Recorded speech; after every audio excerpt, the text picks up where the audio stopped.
स्वागत है आप सभी का हमारे साथ इस खास वीडियो में जिसमें हम बात करने जा रहे हैं वीकली राशि फल की। मीन राशि के लिए 23 फरवरी से लेकर 1 मार्च तक कैसा रहेगा ये वीक आपका।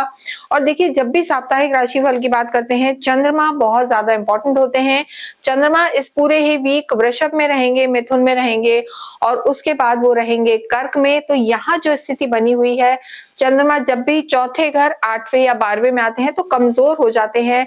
आपके लिए इस वीक में मिडिल ऑफ द वीक बहुत अच्छे परिणाम देने वाला नहीं होगा, क्योंकि चंद्रमा 25 से लेकर 26 लगभग 27 तक आपके चौथे घर में रहेंगे। हालांकि गुरु के साथ होंगे, गजकेसरी योग बनाएंगे, लेकिन यहाँ पर चंद्रमा कमजोर हो जाते हैं।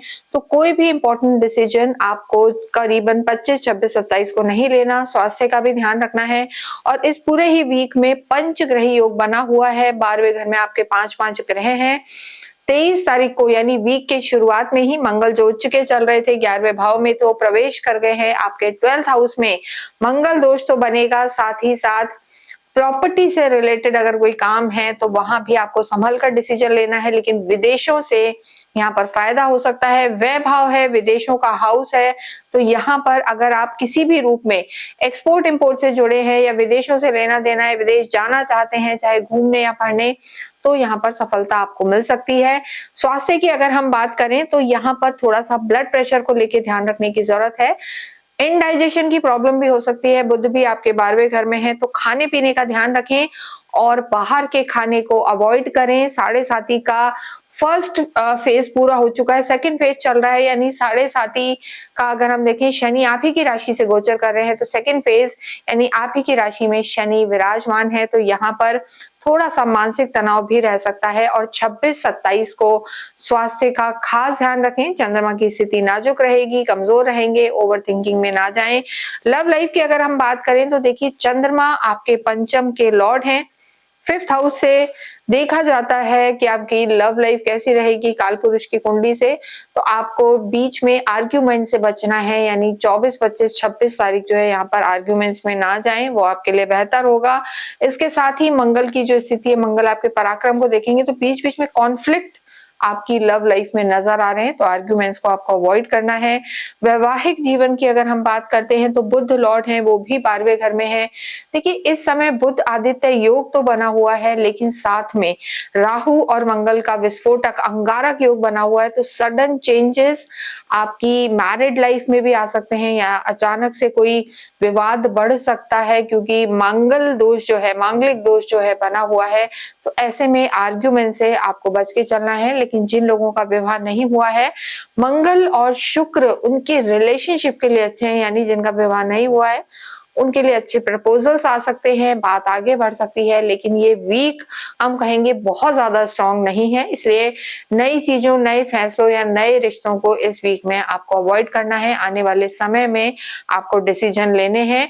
इसके साथ ही शनि खुद आपकी कुंडली में कैसे हैं, बहुत कुछ इस पर भी निर्भर करता है। जब शनि की ढैया हो या साढ़े साथी हो, तो हम सभी को कहते हैं कि खुद की कुंडली में शनि की स्थिति कैसी है, शनि नीच के हैं या शत्रु घर में है, तो परिणाम यहाँ पर थोड़े से एडवर्स रह सकते हैं। लेकिन शनि की स्थिति आपकी कुंडली में अच्छी है, शनि केंद्र में है या उच्च के हैं या मित्र राशि में है, तो ये साढ़े साथी आपके लिए अच्छे परिणाम देने वाली होगी। कार्य क्षेत्र के हिसाब से यहाँ पर विदेशों से फायदा हो सकता है। हॉस्पिटलाइजेशन, किसी हॉस्पिटैलिटी के काम में है, सर्विस सेक्टर में है, एक्सपोर्ट इंपोर्ट का काम है या काउंसलिंग या कंसल्टेंसी का काम है, तो भी यहाँ पर सफलता आपको मिल सकती है। लेकिन रियल एस्टेट और मेटल के केसेस अगर आपका काम है, तो वहां पर आपका पैसा अटक सकता है, तो सावधानी बरतने की आपको जरूरत है।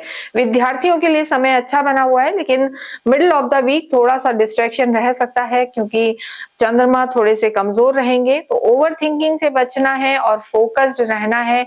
लेकिन अगर आप विदेशों में जाके पढ़ना चाहते हैं, मास्टर्स करना चाहते हैं, डिस्टेंस एजुकेशन में जाना चाहते हैं, तो सफलता आपको मिल सकती है। ओवरऑल देखें तो ये वीक आपका अच्छा रहने वाला है। लेकिन जो भाग्येश अभी उच्च के चल रहे थे, अब 12वें घर में चले गए हैं, तो यहाँ पर भाग्य का साथ थोड़ा सा कम मिलता हुआ नजर आ रहा है। लेकिन यहाँ प्रयास आप बहुत करेंगे, ऑरा आपका स्ट्रांग रहेगा, लेकिन भाग्य के भरोसे कोई भी चीज ना छोड़ें, वो आपके लिए बेहतर होगा। और खर्चों के योग भी इस वीक में आपके ज्यादा रहेंगे। तो जितना हो देखिए, दान पुण्य करें, जिससे आपका जो पैसा है अन्य अन्य जगह पर खर्च ना हो, हॉस्पिटलाइजेशन से बचें और सोच समझकर खर्च करें तो स्थितियां बेहतर होंगी। गुस्से पर कंट्रोल करें क्योंकि 12वें घर में बहुत सारे ग्रहों का होना, सूर्य मंगल का होना, अग्नि तत्वों का होना, यहाँ पर थोड़ी सी फोल या नेगेटिव लैंग्वेज आप बोल सकते हैं जिससे आपके कॉन्फ्लिक्ट क्रिएट हो सकते हैं। तो मीन राशि वालों को इन सब चीजों का ध्यान रखना है। जितना हो अपने लॉर्ड विष्णु कृष्ण भगवान की आराधना करें।